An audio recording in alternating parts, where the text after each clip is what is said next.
തോബശ്ലോം ലെഹെർഗോ ദർബാസാർ ദിലേശോനോ സുറിയോയോ. സുറിയാനി ഭാഷാ പഠനത്തിൻ്റെ 14ാമത്തെ ക്ലാസ്സിലേക്ക് എല്ലാവർക്കും സ്വാഗതം. ഇന്ന് നമുക്ക് വായിക്കാനുള്ള ചില പ്രത്യേക വരകൾ, കുത്തുകൾ തുടങ്ങിയ കാര്യങ്ങൾ, കുറേ കാര്യങ്ങളുണ്ട്. അതൊക്കെ പഠിക്കാനായിട്ട് പരിശ്രമിക്കാം. ആദ്യം എന്തൊക്കെയാണ് നമ്മൾ പഠിക്കാനായിട്ട് പോകുന്നത് എന്നുള്ളത് ആദ്യം പറയാം. പിന്നീട് അതിൻ്റെ ഉദാഹരണങ്ങൾ കാണിക്കാം. ഈ പവർ പോയിൻ്റ് അത് സപ്പോർട്ട് ചെയ്യുന്നില്ല, ഈ കുത്തുകളും വരകളും. അതുകൊണ്ടാണ് അത് വേഡിലാണ് ചെയ്തിരിക്കുന്നത്. അതുകൊണ്ട് ആദ്യം എന്തൊക്കെയാണ് എന്നുള്ള കാര്യങ്ങൾ പറയും. അക്ഷരത്തിന് താഴെ വര കാണാറുണ്ട്. അത് എന്താണ്? ചിലപ്പോൾ അക്ഷരത്തിന് മുകളിൽ, ഒരു വാക്ക് എഴുതുമ്പോൾ ചില അക്ഷരങ്ങളുടെ മുകളിൽ വരയിടാറുണ്ട്. അതെന്താണ്? ചിലപ്പോൾ ഈ സ്വരങ്ങൾ അക്ഷരത്തിന് താഴെ ഇടുന്ന രീതിയുണ്ട്. അതിൻ്റെ ഉദാഹരണങ്ങൾ കാണിക്കാം. വീണ്ടും അക്ഷരത്തിന് മുകളിൽ 2 കുത്തുകൾ ഇടാറുണ്ട്. അതെന്തിനാണ്? ചില അക്ഷരങ്ങൾ അതിൻ്റെ വര നീട്ടി എഴുതാറുണ്ട്. അതെങ്ങനെയാണ്, അതെന്തിനാണ് എന്നുള്ള കാര്യങ്ങൾ. ഇനി ചില അക്ഷരങ്ങൾക്ക് സ്വരങ്ങളില്ല, അത് സ്വരം ചേർത്ത് വായിക്കേണ്ടതുണ്ട്. അങ്ങനെയുള്ള സന്ദർഭങ്ങൾ ഏതാണ്? എങ്ങനെയാണ് സുറിയാനിയിൽ കൊട്ടേഷൻ മാർക്ക്, ഉദ്ധരണികൾ കാണിക്കുന്നത്? അതൊരു വായിക്കാനുള്ള സഹായിയാണ്. ഇനിയും എറ്റ്സെട്ര അല്ലെങ്കിൽ മുതലായവ, ഇത്യാദി എന്ന് സൂചിപ്പിക്കാനുള്ള സുറിയാനിയിലെ പദം ഏതാണ്? ഇനിയും പേര് പൂരിപ്പിച്ച് വായിക്കാൻ വേണ്ടി അവിടെ പ്രത്യേകമായിട്ടൊരു വാക്ക് എഴുതും. അതേതാണ്? അത് പുല്ലിംഗത്തിനാണെങ്കിൽ എങ്ങനെ, സ്ത്രീലിംഗത്തിലാണ് എങ്ങനെ, അത് കാണാം. അതുപോലെ തന്നെ പങ്ക്ച്വേഷൻ മാർക്സ്, ഈ വാക്യത്തിൻ്റെ ചിഹ്നങ്ങൾ തുടങ്ങിയ കാര്യങ്ങളൊക്കെ നമുക്ക് കാണാനായിട്ട് പരിശ്രമിക്കാം. ശ്രദ്ധിക്കുക, ഇവിടെ എഴുതിയിരിക്കുന്ന വാക്ക് മിദീൻതോ എന്നാണ്. പക്ഷേ ഇത് വായിക്കുന്നത് മിദീത്തോ എന്നാണ്. നൂൻ എന്ന അക്ഷരം ഇവിടെ നിശബ്ദമാണ്. അത് സൂചിപ്പിക്കാനാണ് നൂൻ എന്ന അക്ഷരത്തിൻ്റെ അടിയിൽ വരയിട്ടിരിക്കുന്നത്. അപ്പോൾ അക്ഷരങ്ങളുടെ അടിയിൽ വരയിടുന്നത് ആ അക്ഷരം ഉച്ചരിക്കുന്നില്ല എന്നത് സൂചിപ്പിക്കുന്നതിന് വേണ്ടിയാണ്. ഇവിടെ മിദീൻതോ എന്നെഴുതി മിദീത്തോ എന്ന് വായിക്കുന്നു. നൂൻ എന്ന അക്ഷരം സൈലന്റ്. ഈ വാക്ക് റീഷിൻ്റെ അടിയിലാണ് വരയിട്ടിരിക്കുന്നത്. ഈ റീഷ് നിശബ്ദമാണ് എന്നത് സൂചിപ്പിക്കാനാണ് റീഷിൻ്റെ അടിയിൽ വരയിട്ടിരിക്കുന്നത്. ബസ് എന്നാണ് വായിക്കുന്നത്. ബസുമൽ കോ എന്ന് നമ്മൾ പറയാറുണ്ടല്ലോ. ബസുമൽ കൊബുഷുബഹോ കോമാസ്. ബർസ് എന്നാണ് എഴുതുന്നത്, പക്ഷേ വായിക്കുന്നത് ബസ്. താവ് സ് ആയിട്ടാണ് ഇവിടെ ഉപയോഗിക്കുന്നത്. വേറൊരു അക്ഷരം അക്ക് ദോ. അവിടെ ഒരു ഹേത്ത് ഉണ്ട്, ഹേത്തിൻ്റെ അടിയിൽ വരയുണ്ട്. ഹേത്ത് ഉച്ചരിക്കുന്നില്ല. അക്ക് ദോ. ഈ വാക്കിൻ്റെ ഈ തോ, ഇവിടെ ദോലത് എന്ന അക്ഷരത്തിൻ്റെ അടിയിലാണ് വര. ദോലാത് സൈലൻ്റ് ആണ്. ഇത് തോ എന്നല്ല, ഈ തോ. ഇവിടെ യൂദോയോ, ഇവിടെ ഹേ എന്ന അക്ഷരമാണ് നിശബ്ദമായിരിക്കുന്നത്.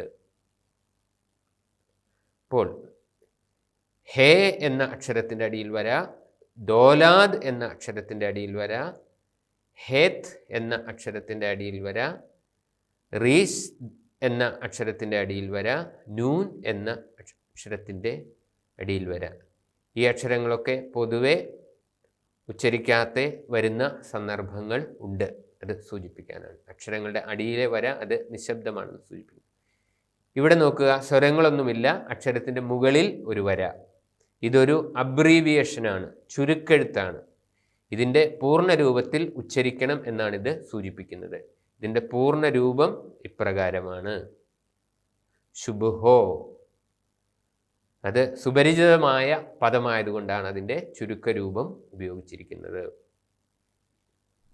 അപ്പോൾ മുകളിലെ വര ചുരുക്കരൂപത്തെ സൂചിപ്പിക്കുന്നു. ഇത് വേറൊരു വാക്കിൻ്റെ ചുരുക്കരൂപമാണ്. ഹാലേലൂയ. ഹാലേലുയാഹ്, അവസാനത്തെ ഹ് ഉച്ചരിക്കുന്നില്ല, ഹാലേലുയ. ഇത് ഹാലേലുയയുടെ ചുരുക്കരൂപമാണ് ഹേ എന്ന അക്ഷരത്തിൻ്റെ മുകളിലെ വര. ഇത് വേറൊരക്ഷരത്തിൻ്റെ ചുരുക്കരൂപമാണ് ഉഷർക്കോ എന്ന വാക്കിൻ്റെ ചുരുക്കരൂപമാണ്. ഇത്യാദി മുതലായവ എക്സെട്ര എന്നുള്ളതിൻ്റെ വാക്കാണ് ഇത്. ഇനിയും ചില സന്ദർഭങ്ങളിൽ അക്ഷരങ്ങളുടെ അടിയിൽ സ്വരങ്ങൾ ചേർക്കാറുണ്ട്. അപ്പോൾ അത് നമ്മൾ അറിഞ്ഞിരിക്കണം. അത് തെറ്റല്ല, അങ്ങനെയും ചേർക്കുന്ന രീതി നിലവിലുണ്ട് എന്നത് അറിഞ്ഞിരിക്കാൻ വേണ്ടി പറയുന്നു എന്ന് മാത്രം. വേറൊരു ഉദാഹരണം യസ്കൂലി. ഇത് ആലോഹോ. ഇത് ശുബ്ഹോ. അടിയിൽ സ്വരങ്ങളിട്ടിരിക്കുന്നു.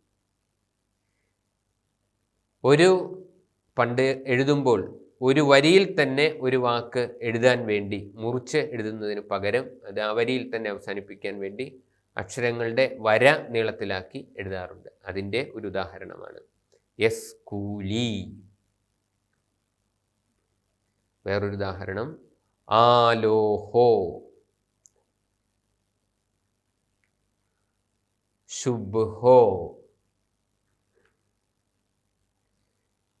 ഈ വാക്ക് ശ്രദ്ധിക്കുക. ഇവിടെ മീം എ എന്ന രണ്ട് അക്ഷരങ്ങൾക്ക് തുടർച്ചയായി രണ്ട് അക്ഷരങ്ങൾക്ക് സ്വരങ്ങളില്ല. അപ്പോൾ തുടർച്ചയായി രണ്ട് അക്ഷരങ്ങൾക്ക് സ്വരങ്ങളില്ലാതെ വരുമ്പോൾ അത് ഉച്ചരിക്കാൻ സ്വാഭാവികമായിട്ട് പ്രയാസമുണ്ട്. അപ്പോൾ ആദ്യത്തെ അക്ഷരത്തിൻ്റെ മുകളിൽ ആ എന്ന സ്വരമോ എ എന്ന സ്വരമോ നൽകി ഉച്ചരിക്കാവുന്നതാണ്. ഈ വാക്ക് എസ്രാഹാം എന്നുള്ളതിൻ്റെ മീമിൻ്റെ മുകളിൽ എ എന്ന സ്വരം കൊടുത്ത് ഉച്ചരിക്കുന്ന പതിവുണ്ട്. എസ്രാഹാമേലൈൻ, എസ്രാഹാമേലൈൻ, ഇങ്ങനെയാണ് അത് ഉച്ചരിക്കുന്നത്. മീമിന് ഒരു എ സ്വരം കൊടുക്കുന്നു. ആ സ്വരം കൊടുത്തും ഉച്ചരിക്കാറുണ്ട്. എസ്രാഹാമാലൈൻ എന്ന് ഉച്ചരിക്കുന്നവരും ഉണ്ട്. രണ്ടും തെറ്റല്ല. വേറൊരു ഉദാഹരണം, ഇവിടെ കോഫിൻ്റെ മുകളിലും ലോമാദിൻ്റെ മുകളിലും സ്വരമില്ല. അപ്പോൾ കോഫിന് എ എന്ന സ്വരമോ ആ എന്ന സ്വരമോ കൊടുക്കാം. സാഗൽവോസോ എന്നോ അല്ലെങ്കിൽ സാഗൽവോസോ എന്നോ ഇത് വായിക്കാം. ഇത് മ് ഷാഹൽഫെ എന്നോ മ് ഷാഹെൽഫോ എന്നോ ഉച്ചരിക്കാം. അതുപോലെ തന്നെ ബദേഹൽത്തോ എന്നോ അല്ലെങ്കിൽ ബദേഹെൽത്തോ എന്നും ഈ പദം ഉച്ചരിക്കാവുന്നതാണ്. ഈ പദവും അതുപോലെ തന്നെ ദേ ബഹ്തോ അല്ലെങ്കിൽ ദേ ബഹ്തോ എന്നോ ഇത് ഉച്ചരിക്കാം. ഇനിയും അക്ഷരങ്ങളുടെ മുകളിലുള്ള രണ്ട് കുത്തുകൾ ബഹുവചനത്തെ സൂചിപ്പിക്കുന്നതാണ്. ഒരു പദത്തിൽ റീഷ് ഉണ്ടെങ്കിൽ റീഷിൻ്റെ നിലവിലുള്ള ഒരു കുത്തിനോടുകൂടെ ഒരു കുത്ത് ചേർക്കുകയാണ് വേണ്ടത്. വേറെ രണ്ട് കുത്ത് ഇടാനായിട്ട് പാടില്ല. റീഷിൻ്റെ ഒരു കുത്തിനോടുകൂടി ഒരു കുത്ത് ചേർക്കുന്നു. ഗബ്റേ. വേറൊരു വാക്ക് റാഷിയെ. റീഷിൻ്റെ മുകളിൽ ഒരു കുത്തുകൂടി ചേർത്തിരിക്കുന്നു. വീണ്ടും ദൈറോസോ. റീഷിൻ്റെ കൂടെ ഒരു കുത്തുകൂടി ചേർത്തിരിക്കുന്നു. ഇനിയും റീഷ് ഇല്ലെങ്കിൽ അക്ഷരത്തിൻ്റെ നടുക്കുള്ള അക്ഷരത്തിൻ്റെ മുകളിൽ സ്വരമില്ലാത്ത അക്ഷരങ്ങളുണ്ടെങ്കിൽ അതിൻ്റെ മുകളിലാണ് ആ കുത്ത് ഇടേണ്ടത്. ഈ കുത്തുകൾ ഇടുന്നതിനുള്ള പൊതുമാനദണ്ഡം അതിൻ്റെ ഇസ്തറ്റിക് സെൻസ്, കാഴ്ചയ്ക്കുള്ള ഭംഗിയാണ് അതിനുള്ള മാനദണ്ഡം. ഇവിടെ ഉയരം കുറഞ്ഞ അക്ഷരം, സ്വരമില്ലാത്ത അക്ഷരം അതിൻ്റെ മധ്യഭാഗത്തായിട്ടാണ് ഇട്ടിരിക്കുന്നത്. അതാണ് ഭംഗി. ഇവിടെ കണ്ടോ, ലോമാദും ഓലാഫും ഒക്കെ പൊക്കം കൂടിയ അക്ഷരങ്ങളാണ്. സാധാരണ പൊക്കം കൂടിയ അക്ഷരങ്ങൾ മുകളിൽ ഇടുമ്പോൾ അതിന് സ്വരം കൂടി ഉണ്ടെങ്കിൽ വീണ്ടും അത് ഉയർന്നു പോകും. ഇവിടെ പൊക്കം കുറഞ്ഞ കോഫ് എന്ന അക്ഷരത്തിൻ്റെ മുകളിലാണ് ഇട്ടിരിക്കുന്നത്. എന്നിട്ടും ആ എ എന്നുള്ള അക്ഷരം ഒത്തിരി പൊങ്ങിപ്പോയി. അതുകൊണ്ടാണ് അത് കമ്പ്യൂട്ടർ സ്ക്രീനിൽ കാണാത്തത്. അപ്പോൾ ഉയരം കൂടിയ അക്ഷരങ്ങളുടെ മുകളിൽ അതിൻ്റെ മുകളിൽ സ്വരങ്ങൾ കൂടി ഉണ്ടെങ്കിൽ ഒരിക്കലും അവിടെ ഇടാറില്ല. മറ്റൊരു നിവൃത്തിയില്ലെങ്കിൽ മാത്രമാണ് അവിടെ ഇടുന്നത്.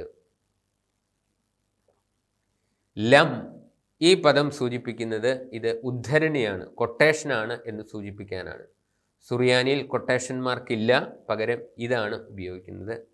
ഒരു കൊട്ടേഷൻ ഉണ്ടെങ്കിൽ അതിൻ്റെ രണ്ടാമത്തെ പദമായിട്ടായിരിക്കും ഇത് സാധാരണയായിട്ട് ഉപയോഗിക്കുന്നത്. ഇത് കണ്ടാൽ മനസ്സിലാക്കണം ഇത് ഒരു കൊട്ടേഷനാണ്, ഉദ്ധരണിയാണ് എന്നുള്ള കാര്യം. ലം. ഇനിയും ഇത്യാദി, എക്സെട്ര എന്നുള്ളതിനെ സൂചിപ്പിക്കാനാണ് ഷർക്കോ എന്ന പദം ഉപയോഗിക്കുന്നത്.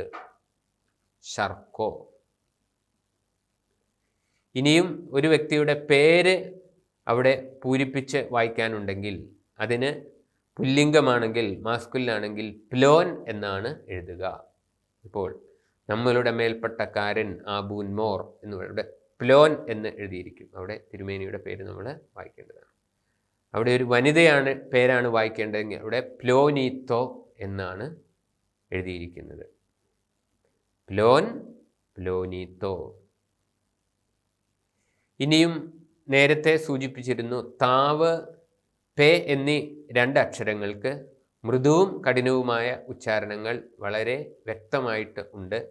വേറെ 4 അക്ഷരങ്ങൾക്ക് കൂടി ഉണ്ട് എങ്കിലും അതത്ര സുവ്യക്തമല്ലാത്തതിനാൽ അതിനെപ്പറ്റി പ്രത്യേകം ഇവിടെ പരാമർശിക്കുന്നില്ല. ബേത്ത്, ഗോമാൽ, ദോലാദ്, കോഫ് എന്നീ 4 അക്ഷരങ്ങൾക്കും മൃദുവും കഠിനവുമായ ഉച്ചാരണങ്ങൾ ഉണ്ടെങ്കിലും അതത്ര വ്യക്തമല്ല.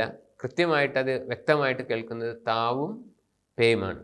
ഇപ്പോൾ ഒരക്ഷരത്തിൻ്റെ ആദ്യമായിട്ട്, ഒരു വാക്കിൻ്റെ ആദ്യ അക്ഷരമായിട്ട് താവ് വരികയാണെങ്കിൽ അതൊരിക്കലും, അതിൻ്റെ 1-2 നിയമങ്ങൾ മാത്രം ഞാൻ പറയുകയാണ്, ഏറ്റവും കൃത്യമായി അറിഞ്ഞിരിക്കുക. ഒരു പദത്തിൻ്റെ ആദ്യ അക്ഷരമായി വരികയാണെങ്കിൽ താവ് സോഫ്റ്റായിട്ട് ഉച്ചരിക്കില്ല. ഇത് സൽമീദോ എന്ന് വായിക്കില്ല, തൽമീദോ എന്നേ വായിക്കുകയുള്ളൂ. അതുപോലെ തന്നെ തെഷ് ബുഹുത്തോ, ആദ്യം വരുന്ന താവ് എപ്പോഴും ഹാർഡായി കഠിനമായിട്ട് ഉച്ചരിക്കുകയുള്ളൂ.